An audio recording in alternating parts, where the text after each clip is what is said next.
The grievances and resentments and anger were just pulsating on the American right and within evangelical circles. And I think when Donald Trump came along, he gave voice to that anger. And he said in 2024, too, I'm your vengeance. I'm your retribution. And that, I think, emotionally resonated with a lot of people. They're really, really angry. There's a lot of hate out there. And they feel like this guy is going to do to them what deserves to be done to them.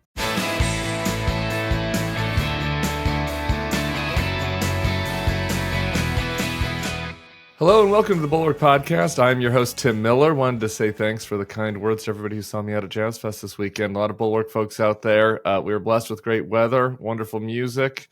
I loved Grace Potter with Galactic, Anderson .Paak, Glenn David Andrews. They were the highlights for me, so you'll probably be hearing those guys on the outros this week. But if you want to see us live, if you weren't at Jazz Fest and you want to hear some Bulwark talk live, we are in Philly on Wednesday. And I'll be there with Bill Crystal, so you might notice that Bill Crystal's not here today because that show will air on this feed later in the week.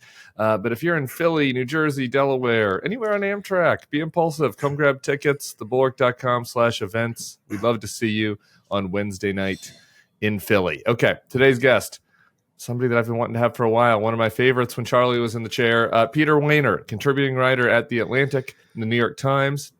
His books include The Death of Politics, How to Heal Our Frayed Republic After Trump. He's a senior fellow at the Trinity Forum and served in the Reagan and both Bush administrations. So he's got some bona fides.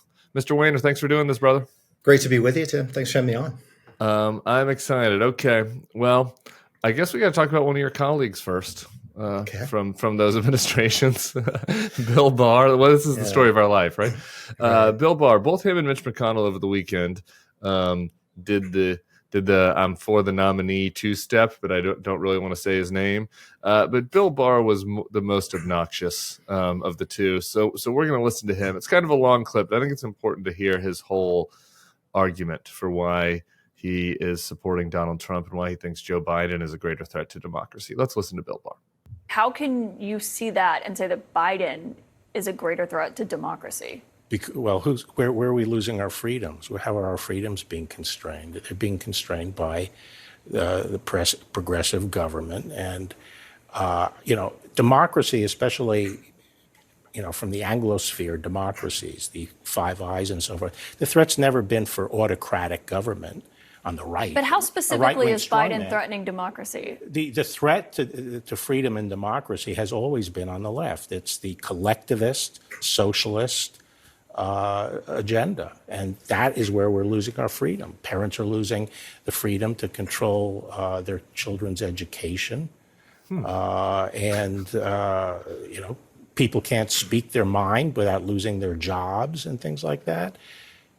This is worse than the McCarthy era. Where is that coming from? It's not coming from the right. Those two things that you just noted there, you believe are worse than a president of the United States trying to subvert the will of the people by overturning the results of the election? I think a country, all the things together, like we're not enforcing our borders. We have open borders. We have lawlessness in our cities.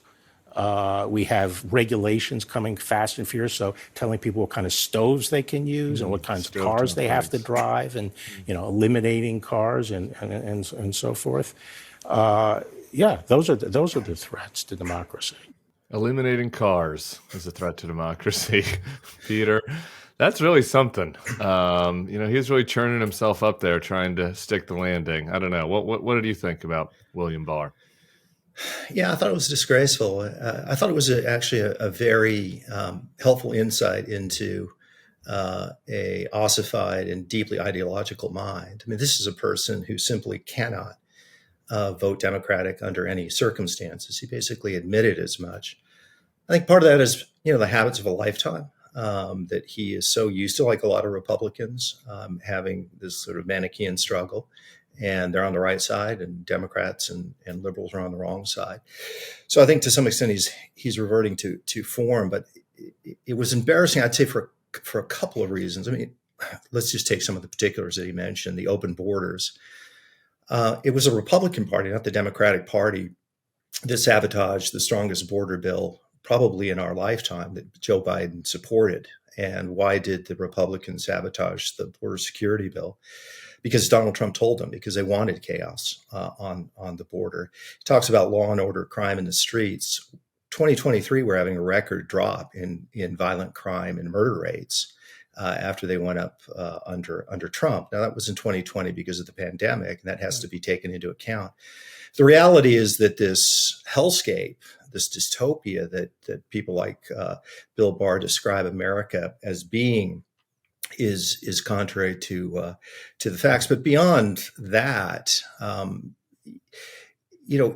Barr in that interview and in other interviews has said that Trump was off the rails, that he lost his grip, that he was manic, that he was erratic, that he was unreasonable.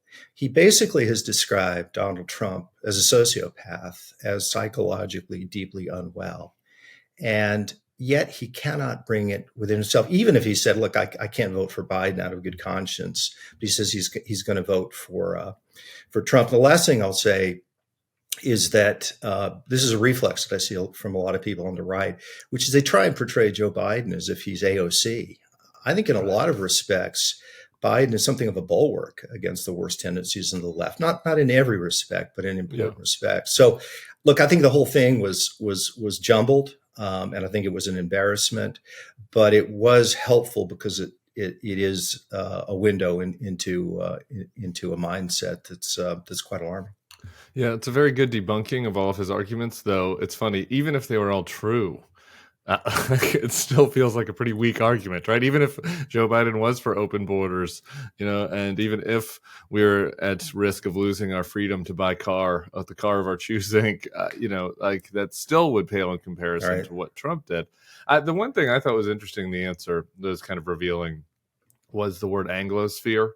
When he's talking about where is the real threat, and I think this is, you could jump straight to racism or whatever, but and there's certainly maybe some latent, racial thinking there, at least racially motivated thinking. But to me, it's just more that these guys really, I think, genuinely cannot imagine that this can happen here, right? Like they truly do believe that in the Anglosphere, in Australia, the United Kingdom, us, and maybe they don't even include Canada. Like we're just too strong. Like the countries are just too, we're too resilient, and that's not worth worrying about. Like we're not weak like Italy or Colombia or Africa, right? Like I think that there's something to that like you can't imagine that Donald Trump could actually do the worst. I think that's probably right. Although I will say that of all the people in the country, Bill Barr should be in that select handful that knows it could happen because he was there at the time.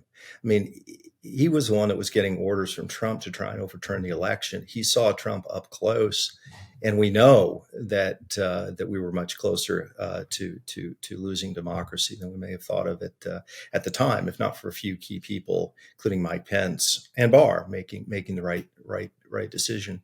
So he certainly should know better. And I'll tell you, in some ways, my contempt, I guess that's the word I would use, for people like Barr and Chris Sununu is greater than other people, the true believers like Marjorie Taylor Greene. I mean, I think they're nuts, they're lunatics, but I don't think that they actually are aware of that. I think that they're psychologically unmoored. The people like Sununu and Barr are not. They know better, and yet for a variety of reasons, some of it ambition, some of it fear and cowardice, some of it for this extreme tribalism, has led them to a position which is a threat to the country. One other thing I just want to say about Bill Barr, just for the record, he's a liar. If you go back and read a case that Reggie Walton, who's a distinguished judge, conservative, appointed by George W. Bush, he made a ruling in the context of Barr's actions over the Mueller report, and said that basically Bill Barr knowingly altered the facts and the storyline in order to protect Trump and to discredit the Mueller report. So we're dealing with a person who is not honest. Yeah, well, I haven't actually read that, so we'll grab that and put that in the show notes for other folks who've missed it. I guess I just haven't asked you where. I mean, I think it's pretty obvious from the context of your answer, but how do you assess this election and Biden. And, I mean, if you said that he's a little bit of a bulwark against the left, but are you gleefully voting for Biden, reluctantly, weighing the options? Where are you on it? Yeah, I've said that the 2020 vote for Biden was both a vote that I was least enthusiastic about and proudest of.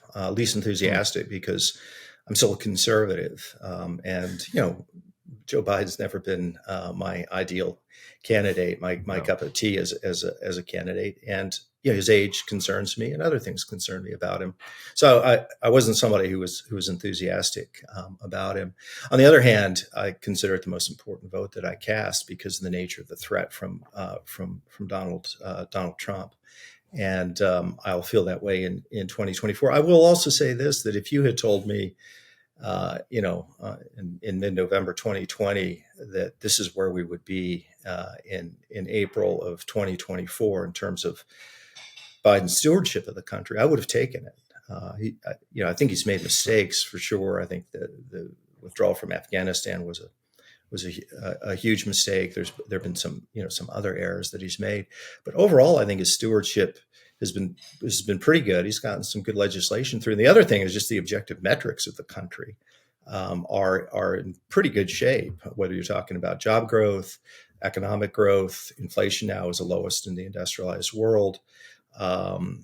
We've had more years of sub 4% unemployment, I think in 60 years. So there are a whole number of metrics. Now, whether you ascribe all of that or none of it or some of it to Joe Biden, the reality is that America under his stewardship during the Biden years is not this dystopian world that I was describing earlier. But what's really interesting to me is that the American right has to hold on to that dystopian view, that notion of American carnage. In part, I think, because it's so hard for a lot of people to justify morally their support for Donald Trump because he's such an obviously morally depraved figure. The only way that they can mitigate the cognitive dissonance that creates within them is to say that the threat is horrifying on the other side, that if Biden wins, America dies. That's not going to happen, but they have to maintain that fiction to justify their stance. This is the are we the crazy ones moment kind of thing. Well, I'm listening to you say all that, though, which is I agree with you. Just if you're just talking about the country and the metrics, and you said these are the legislation Biden would pass, this is where the economy would be. This is where, of course I would have taken it in mid-November. But if then you would have said, and he'd be tied or losing to Donald Trump in the polls for re-election, then I would have not taken that deal, of course. So like, why, what, how do you assess that? And I'm listening to you talking. It just seems obvious and plain to me. What, is there something that we're missing that other people are seeing? Are we just, I don't know. Are we in some bubble of privilege? I honestly can't figure it.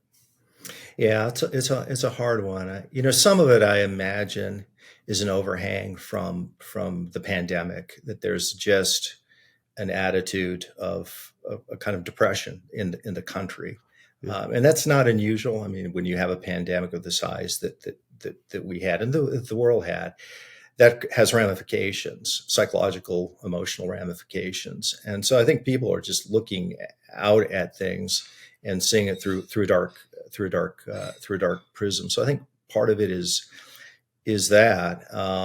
But look, it's a problem for the country. I mean, I've looked at this every way I can, and of course, it's possible that I'm missing things and that I'm blinded by certain things too. But as best I can tell, this is not a close call for the reasons that we talked about. Donald Trump is a unique threat to the country, and Liz Cheney's probably articulated that better than anybody else. The fact that the country is seriously entertaining him for another term is an indictment of much of the country, primarily the Republican Party, obviously primarily MAGA supporters, but it takes more than that for if Trump is going to win. My hunch is that Biden is still going to win. But the numbers don't look good. You know more about that stuff than I do. Yeah. Well, we had Simon Rosenberg with Hope You on Friday. I'm not gun to my head. I still think that probably the fundamentals, allow a squeak out of Biden right now. That's kind of what I feel for Biden right now. It's what I feel right now. But boy, it's way too close for comfort, and definitely an indictment. Tell me, Tim, how do you make sense of this? Assuming that your critique and my critique is generally correct. Yeah. What do you think explains the fact that this is a real race and that Trump is leading in a lot of polls? Yeah. Besides just casting judgment upon tens of millions of people, what else That's would okay I do too. in addition to that? Well, I kind of do that. But in addition to that, look, I think around, sometimes we're very myopic in America. Around the world, incumbents' approval ratings are terrible. And this goes to the post-pandemic and the inflation. I think that there's something about inflation that is uniquely annoying, and that even if the math works, and I can just tell you that, look, I was with my friends all weekend who are non-political, and they're all pretty well off on balance. And like hearing them just complain about hotel costs and flight costs, and it's just more like they're all doing well, but it's the daily annoyance of having to worry about your financial status, about having to go into the grocery store and buy the off-brand thing. And so these are people of privilege. And then there are people that are really struggling paycheck to paycheck. Maybe they didn't get a raise and had to deal with inflation, right? Who are they going to blame? Biden. They look back and the pandemic itself feels like this exogenous event that Donald Trump is obviously not responsible for, but the response to it and like the fallout and the policies in the years after kind of do feel like they should be Biden's responsibility. That's unfair. I'm just trying to get inside the heads of some of these folks. And so I think that you just have a pretty depraved Republican Party that has rationalized everything about Donald Trump, that's not looking at the facts. And then you add on to that, it doesn't take that many people, 3%, 4% of the country. It's just that inflation is bothering them so much, or Biden's age or whatever. Then all of a sudden it was a close race last time. Right. And so that's kind of how I explain it, but it is flummoxing. Yeah, no, it makes sense. I mean, if you grant that the Republican Party and MAGA world is with Trump, that just automatically gets him to some large number of people, whatever it is, 40, 41, 42, 43%. So after that, you're talking about the margins, and within those margins, a lot of factors are going to go into it. It does return really to what you said, which is the depravity of the Republican Party. That's at the core of what's gone wrong. Some of those margins also are on the left. I guess I should mention Biden is not at 100% with his own base, and some of that's over Gaza. I do wonder, how do you kind of assess that? You've been a long, supporter of Israel, and seeing this kind of rhetoric. Obviously, there's been anti-Semitic rhetoric on the extremes on both sides, but just about what's happening now, how do you kind of assess how Biden's handled it and what we're seeing in the protests? Yeah, I grade Biden relatively well on Israel. I mean, he was there when it mattered. After October 7th, he went over there twice. Some threat to his physical self too. And there were, if you follow what was being said at Israel at the time, he was being greeted as a champion and a great defender of Israel, which he has been his entire life. Trying to put pressure on Israel to get aid to Gaza strikes me as a humane thing and a wise thing, and probably in Israel's interest. So I think Israel really was suffering from its position, and so I think that he's been doing pretty well. When the attacks from Iran came, he obviously gave the green light for Israel to protect itself. So overall, I think he's done well, and he's suffering politically because the base of his party is pro-Palestinian and in some cases pro-Hamas. And again, you'll know this better than I, but in Michigan and other states, this could really, really, really cost him. So I think he's done reasonably well related to Israel. The campus protests are sickening. I think it's a distillation of what's gone wrong in the American Academy for a lot of years now, a lot of decades. And it's it's unvarnished anti-Semitism, which is grotesque, and it's spreading, and I guess it's an indication of sort of the moral inversion that we're seeing in so many places, that Israel would have suffered what it suffered on October 7th, and somehow they're the ones who are being being criticized, being attacked, and that there's a rise of anti-Semitism after what they've had to experience.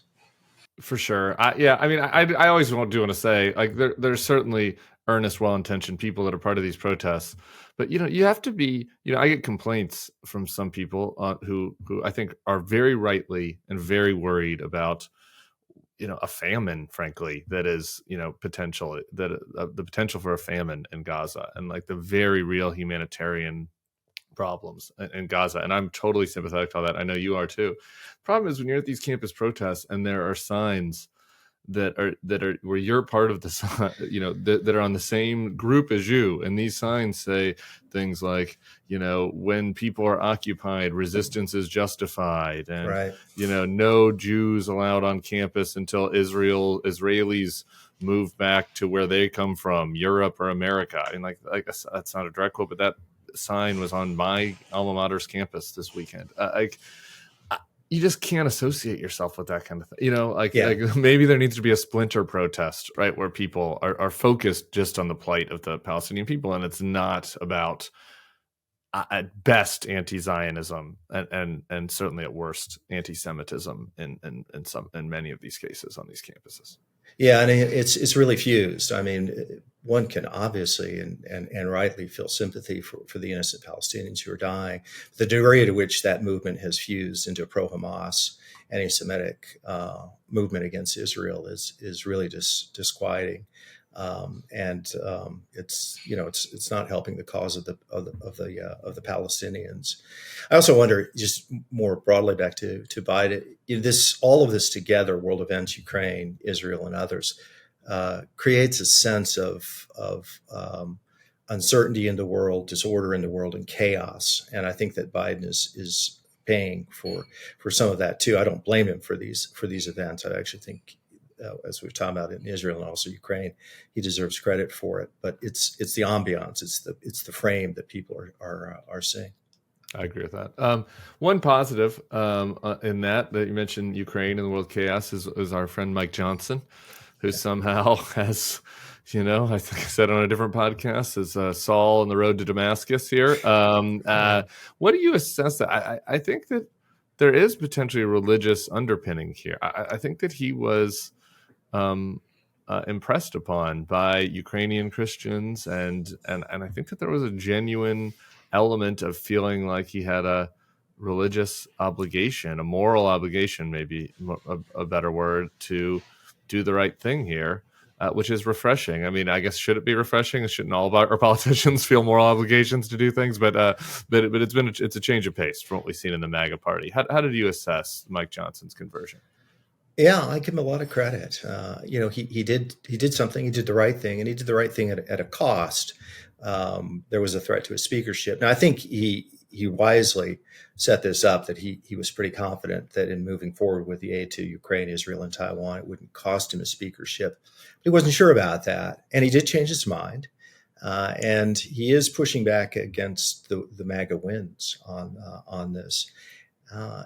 My sense of Mike Johnson, I don't know him. I've read about him. I know people who know him.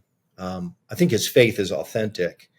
I have concerns about him. I wrote a piece when he became speaker called "The Political Zealotry of Mike Johnson," and I'm familiar with the evangelical subculture that he comes from. So that I do have some concerns about him, but I do think that he's honest in the depth of his faithfulness. I'm not sure it's always translated necessarily the right way, and I don't have much question that faith informed this decision. I think he's one of those people who tries to have faith inform virtually every decision that he makes. Now, all of us who are people of faith struggle with whether we're just, in a sense, proof texting the Bible to validate what we already want to do or what we already believe. But I think he gets high marks. It tells us something about the times in which we live, that he does something like this and he gets high marks. It should be a pretty straightforward thing. Yeah. But you have to judge people in facts and circumstances. And I've been critical of him in the past, so I'm more than happy to say, well done. Same. On that front, navigating all this areas is always something I'm interested in getting your view on kind of navigating faith and politics. So it was an interesting sermon that went viral on Twitter last week. I want to just listen to a little bit of it. I know I sent it to you last week, but I was like, I want to know what Peter Wehner thinks about this. This pastor is Lauren Livingston. I know nothing about this pastor, so maybe this is normal for him. But he's in Charlotte, North Carolina, and well, let's just take a listen to a little bit of his sermon from last week. When you don't read and pray, you say, wow, there's a Bible out now that includes the Constitution and the Bill of Rights. Isn't that wonderful? No, it's disgusting. It's blasphemous. It's a ploy. Are you kidding me? Some of you are so encouraged by that. Let me tell you something. The gospel is not an American gospel. It is the gospel of the Lord Jesus Christ.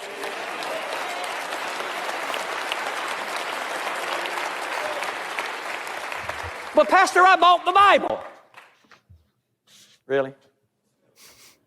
You're telling me that you're encouraged because someone took a government, U.S. Constitution, a document that says we are of the people, by the people, and for the people.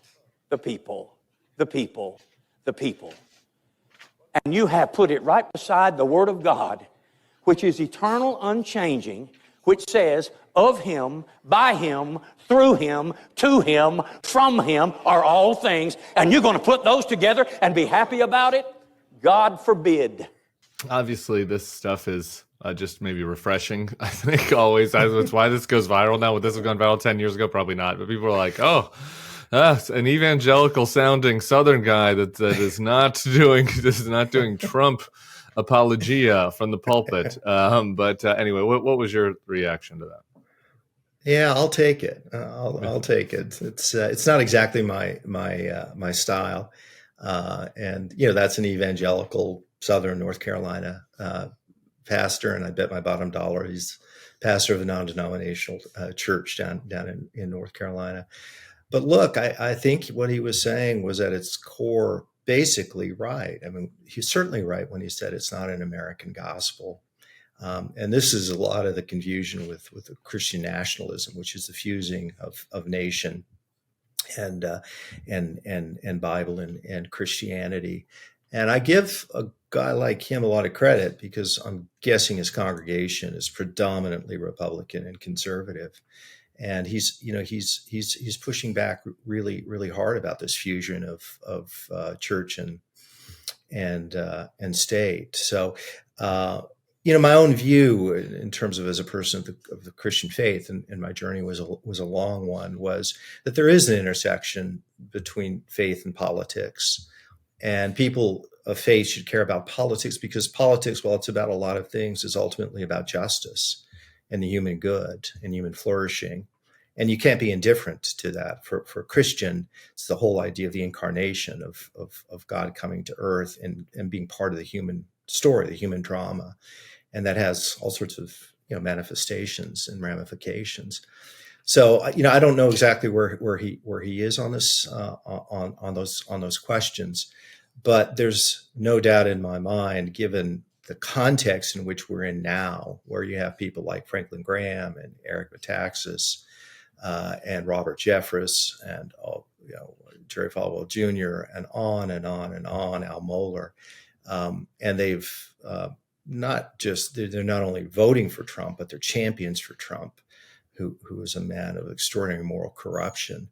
I give credit to Livingston for pushing back against that. It's the right thing to say. Curious how you think about this now, kind of looking back on what has it been, 40 years or so, give or take, of the moral majority, and is there maybe just something that is fundamentally corrupting about fusing religion with politics in such a way? Is there a way to draw lines, right? Because I hear you. I don't. It seems kind of silly to be like, oh, you should totally divorce your religion from politics in all ways. But what we've seen in practice has just been, Yeah. how do you kind of think about that now with the benefit of a little bit of hindsight? Yeah, I mean, I've long had concerns about that. Jacques Ellul, the French philosopher, once said that politics was the great threat to the church, its corrupting effects. And the reality is, if you look through Christian history, it's checkered, but there's a lot that's disturbing. I mean, you look at the German National Church in the 1930s, with Hitler. You look at the Dutch Reformed Church with apartheid in South Africa in the 80s. You look at the Russian Orthodox Church in Ukraine. In America, it's complicated with the abolition and civil rights movement, but there were people on both sides of that. The main proponents, many of the main proponents in any event of slavery, were ministers in the American South, and then you go back further than that. So, power has always been a trap for Christians and for the Christian church, and I'd say, as a general matter, that power changes the church more than the church changes those in power. And we're certainly seeing that in this country. It's not the worst manifestation we've seen in history, for sure. But if you go back to the start of the religious right, which is really the late 70s, early 80s, Jerry Falwell and the Moral Majority, Pat Robertson, the 700 Club, and their involvement, while there have been moments, I think, that were praiseworthy, and I think they stood for some helpful things, and they even at various times saw things that were of concern. I'd say overall, net, the effect has been negative, and that they had brought a temperament and a disposition to politics, which has really hurt politics. It's taken the pre-existing passions that exist in politics, understandably exist, and added a kind of jet fuel to it. Because if you take politics and then you escalate it and say, well, but what we're really talking about is the children of light against the children of darkness. This is God against Satan, and we're on the side of God. And that becomes a context in which politics is played out. It can get really ugly, really fast. So I think it's been a problem, and I think Jesus warned that it was a problem, and Christians and his followers have not done as good a job taking to heart his warnings. Yeah, so I had Rob Reiner on a couple of weeks ago. They did a kind of a documentary about the threat of Christian nationalism, which interviewed a lot of genuine Christians, and I did a panel with him about it with William Barber. It was super interesting. Obviously, that comes from a different perspective from the Black church, but I never felt like I got a great answer from him on one question about it all, which is there is where do we tip this over into a place that is dangerous? I sometimes feel like you get finger waggy at all people of Christian faith that want to advocate for, things that they care about, things that I disagree with, frankly, even on gay marriage or whatever. But it comes from a genuine place. How do we define that? How do we give people an off ramp to feel like they can express their evangelical faith or their Christian faith in a way that is, nurturing, in a way that is in balance with a democratic, multiracial country where people have freedom of religion? That's the part. So rather than just being like bad, bad, good, we got to throw this all out with the trash. Yeah, well, I think it's impressive, your perspective. I think it's a fair one, and I think the fact that you can hold that perspective even if you disagree with them on some of the particulars, is doubly impressive. And there is a reflex on the left. I think that tends to be, if not anti-religious exactly, in some cases it is, in some cases it's not. But it's a world that a lot of people on the left are just not familiar with. And it's an alien world. And in many ways, I think they feel like it's a hostile world. So they don't give them the benefit of the doubt. Somebody like me who spent my life within Christian circles, I know a lot of these folks. I've spent a lot of time with them, been in Bible studies with them. And they tend to be really good and decent people who are trying to make their way through, and they have certain beliefs and convictions that they're trying to translate into politics, just like Rob Reiner does, and just like a lot of other people do. I do think that where it crosses a line and where it gets dangerous is, in several respects. One is this Christian nationalist movement, and that's not a majority of, I would say, of Christians, but that's the view that it's not just Christian participation, but as a kind of Christian primacy that's that they're expecting in the fusion of church and state. So that is a problem. But beyond that, I would say that the main problem now is that virtually the entire white evangelical world has rallied around Donald Trump. And if you went into a basement and you were an atheist and you decided, look, I want to create the perfect figure to try and discredit the evangelical world, I'll tell you what I'll come up with. I'll come up with a man of extraordinary moral depravity who will cross every moral and ethical and legal line you can imagine. And then I'm going to have the white evangelical world rally around him and defend him. And just to add on to that, I'm going to take many of the same people who took a 2x4 to a previous American president, let's say Bill Clinton, and hit him upside the head, every other day for his moral failures. And then we're going to see that hypocrisy. My point is that I think the damage to the Christian witness of this political moment is extraordinary, particularly among younger people. And I think we've gotten a window into some really troubling aspects of the evangelical and fundamentalist world, and it's a world that I think a lot of people actually don't understand unless you've been in it. I say this all the time about the Republican Party, but it's just so true about the Christian faith too, which is maybe a more important institution. And I get, if somebody messages me and they are, in college age, like 9 times out of 10, it is a person that comes from a religious family that feels like some of the campus left stuff is alienating or hostile or to them. Does not, but is so turned off by Donald Trump, is so grossed out by Donald, doesn't understand it, doesn't understand why their family's for it, right? And they're trying to find a way through. I just how is that person, who now, so let's say Donald Trump wins, God forbid, in 2028, that there'll be an entire generation of people that don't remember, the Republican Party, evangelical right, as anything other than totally associated with Donald Trump. I mean, and just the long-term negative consequences are potentially astounding. And it just doesn't, there are a few exceptions, obviously Russell Moore, our friend, and Tim, others, but David French, but it just doesn't seem like anybody gives a what about that. Yeah, no, I think that's been really, really disturbing. That's been the most personally painful thing, I'd say, for me during the Trump era, because I am a person of the Christian faith, and it's been central to who I am, and to see it so disfigured and distorted, and used so cynically has been really hard. One thing that your listeners may not be aware of, at least if they don't travel in the evangelical world, there's an insight from a very good historian at Calvin University that I think has been on the podcast before, Kristen DeMay, and she wrote a book called Jesus and John Wayne. And so she went through and she studied the evangelical movement throughout the 20th century.